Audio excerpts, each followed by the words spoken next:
Hello everyone, welcome to K Guru academy. இந்த வீடியோல நம்ம பார்க்க போறது 7ஆம் வகுப்பு அளவீட்டியல்ல இருக்கக்கூடிய சில இம்பார்ட்டன்டான பாயிண்ட்ஸ் தான் பார்க்க போறோம். ஸோ இப்போ நம்ம பார்க்க போறது இம்பார்ட்டன்ட் பாயிண்ட் சீரீஸ்ல சயின்ஸ். ஓகேவா? ஸோ இந்த வீடியோல நம்ம பார்க்க போற கான்செப்ட் பார்த்தீங்க அப்படின்னா அடிப்படை அளவுகள், அப்புறம் வழி அளவுகள் சார்ந்து சில முக்கியமான தகவல்கள்.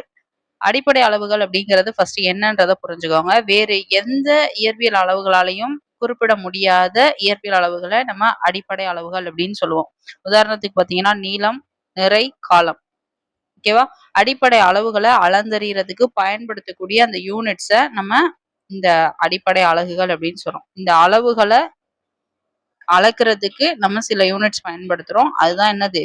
இந்த அடிப்படை அலகுகள். இதை நம்ம பொதுமைப்படுத்தி, அதாவது நிறைய அழகுமுறைகள் இருக்கு. அதுல ரொம்ப ஃபேமஸா எல்லாராலையும் ஏற்றுக்கொள்ளக்கூடிய ஒரு அழகுமுறை எது அப்படின்னா இந்த எஸ்ஐ அழகுமுறை அப்படிங்கிறது. இதை தமிழ்ல நம்ம சொல்லணும் அப்படின்னா பன்னாட்டு அழகுமுறை அப்படின்னு சொல்லுவோம். இதனோட ஃபுல் விரிவாக்கம் கண்டிப்பா படிச்சு வச்சுக்கோங்க. சிஸ்டம் இன்டர்நேஷனல் யூனிட், இதை இன்டர்நேஷனல் சிஸ்டம் ஆஃப் யூனிட் அப்படின்னு சொல்லுவாங்க. ஸோ இது கண்டிப்பா தெரிஞ்சுக்கோங்க. இந்த அடிப்படை அலகுகளை மொத்தம் 7 வகைகளா சொல்றாங்க. ஓகேவா? அது 7 அடிப்படை அளவுகள் இருக்கு அப்படின்னு நம்ம சொல்றோம். அது என்னென்ன அப்படிங்கிறது தான் நம்ம இப்ப தெரிஞ்சுக்க போறோம். ஃபர்ஸ்ட் பாருங்க, நீளம், அப்புறம் நிறை, காலம், வெப்பநிலை, மின்னோட்டம், பொருளினுடைய அளவு, அப்புறம் ஒளியினுடைய செறிவு. நீளம் அப்படின்றது வந்து மீட்டர். ஓகேவா? உதாரணத்துக்கு இதுல இருந்து இது வரைக்கும் ஒரு நீளம் இருக்குன்னா இதை நம்ம இத்தனை மீட்டர் இருக்கு அப்படின்னு சொல்லி நம்ம அளப்போம்.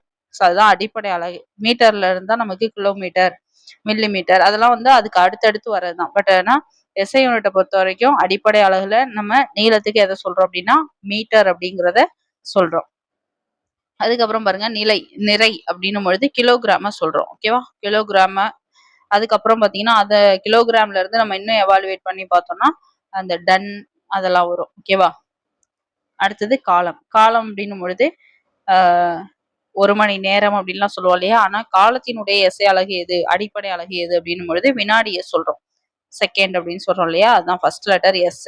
கேஜி அப்படின்னும் போது கிலோகிராம், அதோட ஷார்ட் ஃபார்மா கேஜின்னு சொல்றோம். இந்த கேஜியே நம்ம வந்து கேபிட்டல் கே போட்டு ஜி போட்டு எழுதக்கூடாது. ஸ்மால் கே அப்புறம் ஸ்மால் ஜி இப்படிதான் எழுதணும். அது மாதிரி மீட்டரும் பார்த்தீங்கன்னா கேபிட்டல் எம் வந்து யூஸ் பண்ணக்கூடாது. நம்ம என்ன பண்ணணும்? ஸ்மால் எம் தான் யூஸ் பண்ணணும். இந்த மாதிரி கரெக்டா அந்த அடிப்படை அலகுகளுக்கான அந்த டினோட் பண்ணக்கூடிய லெட்டரை கரெக்டா தெரிஞ்சு வச்சுக்கோங்க. ஓகேவா? அடுத்தது வெப்பநிலை. வெப்பநிலைக்கு நிறைய அலகுகள் இருக்கு. செல்சியஸ் இருக்கு.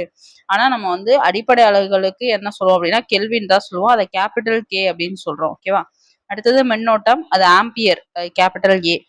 பொருளினுடைய அளவை வந்து மோல் அப்படின்னு சொல்லுவோம். அது MOL அப்படின்னு சொல்லுவோம். ஒளியினுடைய செறிவை வந்து கேண்டிலா அப்படின்னு சொல்லுவோம். CD அப்படின்னு சொல்லுவோம். ஓகேவா? ஸோ இந்த அடிப்படை அளவுகள் சார்ந்த அடிப்படை அலகுகளை நம்ம தெரிஞ்சுக்கிறோம். ஓகேவா? இந்த அளவுகள், இது அலகுகள். அலகுகள் அப்படின்னா யூனிட். ஓகேவா? சரி, இப்ப இதுல இருந்து வரக்கூடியது வழி அளவுகள். அந்த வழி அளவுகளுக்கு நம்ம என்னென்ன யூனிட் வந்து பயன்படுத்துறோம் அப்படிங்கிறத இப்ப நம்ம தெரிஞ்சுக்க போறோம். அடிப்படை அளவுகளை வந்து பெருக்கியோ, அதாவது இப்ப பாருங்க மீட்டர் பார்த்தோம் இல்லையா?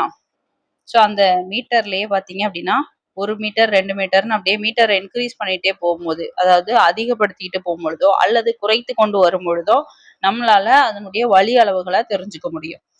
ஓகேவா? ஸோ அதுதான் வந்து வழி அளவுகள் அப்படின்னு சொல்றோம். உதாரணத்துக்கு பார்த்தீங்கன்னா பரப்பளவு, கன அளவு, வழி அளவுகளை அளவிடுறதுக்கு நம்ம ஒரு யூனிட் பயன்படுத்துறோம் இல்லையா? அதுதான் வந்து வழி யூனிட், அதாவது வழி அலகுகள் அப்படின்னு சொல்றோம். வழி அளவுகளுக்கு குறிப்பிடக்கூடிய வழி அலகுகள் என்ன, அதாவது யூனிட்ஸ் என்ன அப்படிங்கிறத பார்க்குறோம். பரப்பு அப்படின்னும் பொழுது பார்த்தீங்கன்னா நீளம் இன்ட்டு அகலம் அப்படின்னு சொல்லுவோம். உதாரணத்துக்கு இப்ப இப்படி ஒரு அளவு இருக்கு அப்படின்னும் பொழுது இதனுடைய பரப்புனா நம்ம இந்த இடத்த சொல்லுவோம் இல்லையா? இதை நம்ம கண்டுபிடிக்கிறதுக்கு இந்த நீளத்தையும் இந்த அகலத்தையும் நம்ம என்ன பண்ணணும் அப்படின்னா பெருக்கணும். ஸோ பரப்பளவினுடைய யூனிட் என்ன அப்படின்னா மீட்டர் ஸ்கொயர் அப்படின்னு சொல்லுவோம். கன அளவுக்கு நீளம், அகலம், உயரம். ஸோ எதுக்கு கன அளவு கண்டுபிடிப்போம் அப்படின்னா உதாரணத்துக்கு பாருங்க, ஒரு கனசதுரம் இருக்கு அப்படின்னும் பொழுது அதை ஏதோ ஒரு பொருளை நம்மளால உள்ள அடைக்க முடியும். அப்ப அந்த இடத்துல கொள்ளளவுங்கிற ஒண்ணு உருவாகும். ஸோ அதை நம்ம கன அளவு அப்படின்னு சொல்லுவோம். இந்த உள்ள இடம் அதை நம்ம எப்படி அளப்போம் அப்படின்னா அதுக்கு ஒரு நீளம் இருக்கும், அகலம் இருக்கும், அப்புறம் உயரம் இருக்கும். திரும்ப சொல்ல பாருங்க. பாருங்க, நீளம், அகலம், அப்புறம் இந்த உயரம். ஸோ அப்ப இந்த 3ம் இருக்கும். அதனால இது ஒரு 3 டைமென்ஷனல் ஃபிகர் அப்படின்னு சொல்லலாம். இந்த பரப்பளவு வந்து 2 டைமென்ஷனல் கண்டுபிடிப்போம். பரப்பளவு 3D அப்படிங்கிறதுனால நம்ம அத மீட்டர் கியூப் அப்படின்னு சொல்லுவோம். வேகம் அப்படின்னும் பொழுது அதனுடைய அலகு பார்த்தீங்கன்னா மீட்டர் வினாடி பவர் -1, அதாவது மீட்டர் பை வினாடி அப்படின்னு அர்த்தம். இதை தான் நம்ம மீட்டர் வினாடி பவர் -1 அப்படின்னு எழுதுறோம். அந்த வி மேல போகும்பொழுது பவர்ல -1 அப்படின்னு வந்துடும். ஸோ வேகம் அப்படின்னும் பொழுது கடக்கக்கூடிய அந்த தூரம் பிளஸ் எவ்வளவு நேரம் எடுத்துக்கிட்டோம் அதை பேஸ் பண்ணி தூரம் பை காலம் அப்படின்னு சொல்றோம். மின்னூட்டம் அப்படின்னா மின்னோட்டம் இன்டு நேரம், அதை நம்ம கூலும் அப்படிங்கிற அழகால குறிப்பிடுறோம். அடர்த்தி ஈக்குவல் டு நிறை பை கன அளவு, அதுக்கு கிலோகிராம் மீட்டர் பவர் -3, அதாவது கிலோகிராம் பை மீட்டர் கியூப் அப்படின்னு சொல்லுவோம். ஓகேவா? ஸோ இந்த தகவல்களை ரொம்ப தெளிவாக படிச்சு வச்சுக்கோங்க. அண்ட் இதுல ஒரு கிளாரிட்டி இருந்தது அப்படின்னா இதை பேஸ் பண்ணி எப்படி கொஸ்டின் கேட்டாலும் உங்களால் ஆன்சர் பண்ண முடியும். ஓகே ஃப்ரெண்ட்ஸ், இப்போ நம்ம பார்த்த இந்த தகவல் யூஸ்ஃபுல்லாக இருந்திருக்கும்னு நம்புறேன். இதே மாதிரி அடுத்து வேற ஒரு தகவலில் பார்க்கலாம். தேங்க்யூ.